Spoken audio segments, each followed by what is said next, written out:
Allah Azza wa Jal teaches us in His book that there's one thing, if you can get it in this life, it's more valuable than everything else.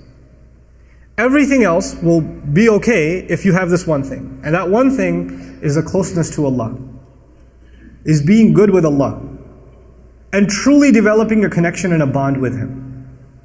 The problem with people is when life is good and only good, for a lot of people they get distracted. You go from a video game, to a movie, to checking social media status, to hanging out with friends, to a restaurant, to sleep. Allah is out of the picture. There's no Allah left. It's just you chilling. That's all there is.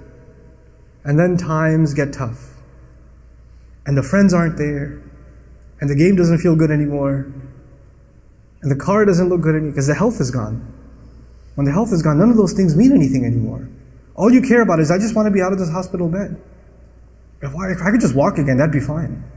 People are bringing you your favorite food, you don't want to eat it. People want to show you a movie, you don't want to watch it. All these things that you lived for, everything that you went from A to B to C to D, all these things are gone. You don't care about none of them. Because this one blessing, Allah Azza wa Jal diminished for you a little bit. And then at that point, you have two options. If you are of these people that are on the cliff, on the edge, you can start complaining to Allah, why did He do this to me? He just didn't like that I was so happy? Or you could earn the greatest treasure you and I can ever earn. And that is a humility and a closeness to Allah. To actually realize, even when I was healthy, even when I was wealthy, even when I was doing well, everything was fine, I didn't realize even then that I was on life support. Allah was actually providing for me every moment. I didn't earn anything on my own. None of it was something that I deserved. This is why Allah Azza wa Jal will say, أُولَٰئِكَ لَهُمْ نَصِيبٌ مِّمَّا كَسَبُوا. أُولَٰئِكَ لَهُمْ نَصِيبٌ مِّمَّا كَسَبُوا. Allah Azza wa Jal will describe even fadl. وَابْتَغُوا فَضْلًا مِّنَ اللَّهِ. Not kasaba min Allah. You can't earn something. It's a favor from Allah, whatever He's given you. But you don't realize it at the time because it just comes easy. But then you start begging Allah and asking Allah and crying to Allah and praying to Allah like you've never prayed before, feeling closer to Him like you've never felt before. And then Allah heals you. And you realize those moments you had when nobody was in the hospital room, you were just by yourself, crying to Allah, were the sweetest moments of your entire life. Those were the few moments of your life that you actually had nothing between you and Allah. And those might be the moments that save you in the akhirah. That might have been the biggest gift Allah ever gave you, is those moments. But for some people who are on the edge, when times get tough, فَإِنْ أَصَابَتْهُ فِتْنَةٌ إِنْقَلَبَ عَلَى وَجْهِهِ. He turns on his face. He turns his face away. What does that mean? It means I want nothing to do with Allah. How come He abandoned me? How come He gave me a hard time? Why would He do that to me? You see, what happens and this is actually very easy to understand in our times, we live in a hyper-consumer society. So everything comes quickly. You want to be entertained, just open up an app on your phone. You want to buy something, just order it on Amazon, it'll show up at your door. Everything's become effortless. And everything's become instantaneous. You want something, it'll come to you. You don't have to go to it, it'll come to you. Everything's quick. We're used to getting served now.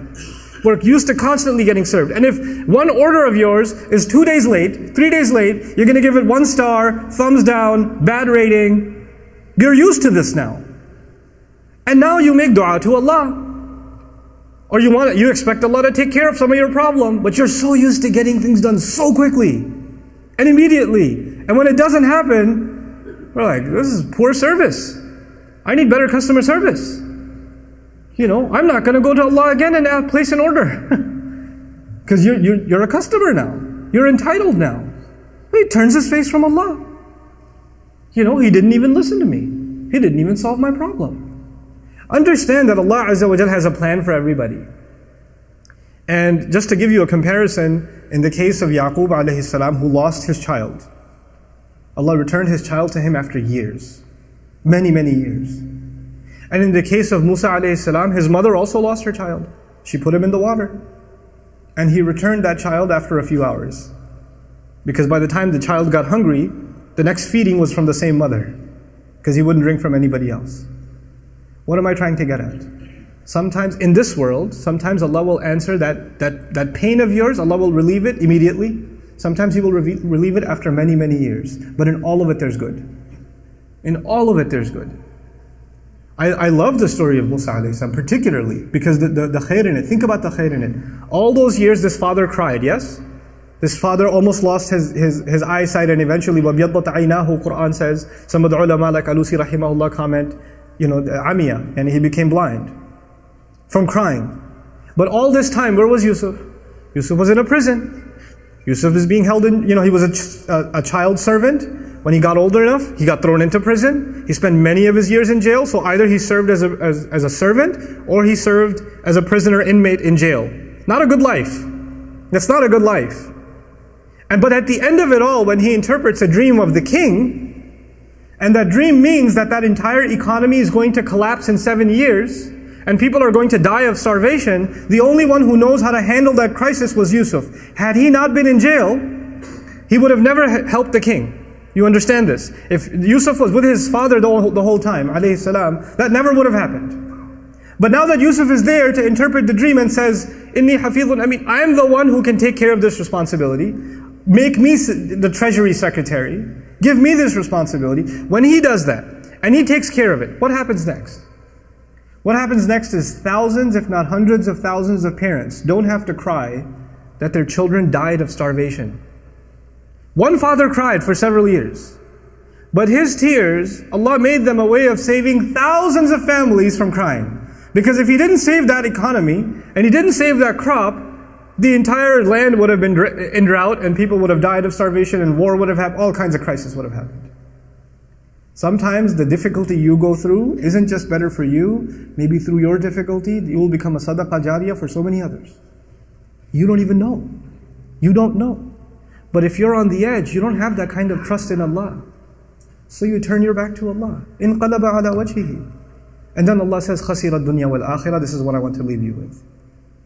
When people do that, they have lost this world and the next. What does that mean? This person lost this world and the next. If you can hold on, look, وَلَقَدْ خَلَقْنَا الْإِنسَانَ فِي كَبَدٍ. Human beings were made in toil and labor and difficulty. Whether you believe in Allah or not, you will still have challenges in life, yes or no? Whether you believe in Allah or not, it's still going to be tough to make a living. It's still going to be tough to battle a sickness, This life, it's not like for believers, they get luxury and disbelievers get difficulty. No, Allah made all human beings in struggle. That's what He said. If you could go through this struggle with Iman, then you will have the best of this life. And while you are making the best of this life, you'll be making the best of the next life too. You'll get a kind of peace nobody else enjoys. You're sick and the disbeliever is sick. But in your sickness, you still find peace and they find no peace. You're in financial trouble, they're in financial trouble. Exactly the same kind of trouble, exactly the same kind of hunger, but your heart is still at ease. Allah is still giving you tranquility. Allah is still rewarding you. Allah is still protecting you, and they're miserable. You made this life worse for yourself too. And on top of that, you missed out on the next life. خَسِرَ الدُّنْيَا وَالْآخِرَةِ. This is why we ask Allah, رَبَّنَا آتِنَا فِي الدُّنْيَا حَسَنًا. The qualification of hasana means, when you ask Allah for good things in this life, it means good on the outside and good on the inside. Good as in beautiful, tasty, enjoyable from the outside. And good for my next life. Actually good for me in the long run. Building my akhirah at the same time. This is رَبَّنَا آتِنَا فِي الدُّنْيَا حَسَنًا. And therefore, وَفِي الْآخِرَةِ حَسَنًا. And as a result, good in the next life.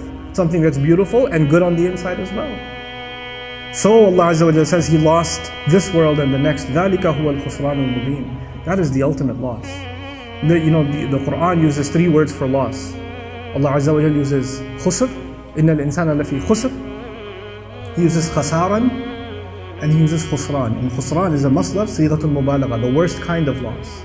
The worst imaginable loss. Of all the kinds of loss Allah talks about, the worst of all losses is this one. Somebody who was actually a believer and lost their faith when times got tough. And as a result, they lost this life and the next life, and they had it all. Allah had everything laid out for them. Everything was laid out for them. And so I leave you with the following. Allah Azza wa Jalla will describe الَّذِينَ يَرِثُونَ الْفِرْدَوْسِ. About believers, He says they will inherit paradise. Strange word. Allah didn't say, in many places He says they will enter paradise. But in Surah Al-Mu'minun He says they will inherit paradise. Now you know that inheritance is actually something that is handed down to you because your family owned it already. And that's actually how the Prophet ﷺ described it. Allah Azza wa Jal, literally, there's two explanations of it. Jannah was actually given to our father, Adam alayhi salam. And so already we're qualified for it. Already. So we're going to get it in mirath. We're going to inherit it. But another beautiful hadith that I read when I was studying the meaning of wiratha and actually studying Firdaus, incredible statement of the Prophet ﷺ. He says, Allah Azza wa Jal made a house in Jannah, in Firdaus. Firdaus is the highest Jannah. Allah made a house in Firdaus for every human being. Not just every believer, every human being. But some people just didn't want to go. So when believers get there, there's going to be a lot of empty homes. And so they're going to inherit those homes. May Allah Azza wa Jal make us of those who inherit homes in Jannah and not those whose homes remain empty. The house Allah has built for you and the house Allah has built for me is already there. The expectation from Allah for you to enter the highest place in Jannah is already there. Don't mess it up. Don't fall off the edge. Don't lose your faith in Allah. Just think of these tough times as just Allah wanting to see what price you're willing to pay for that house. May Allah Azza wa Jal help us through our difficulties and never allow us ever to lose our faith in Him.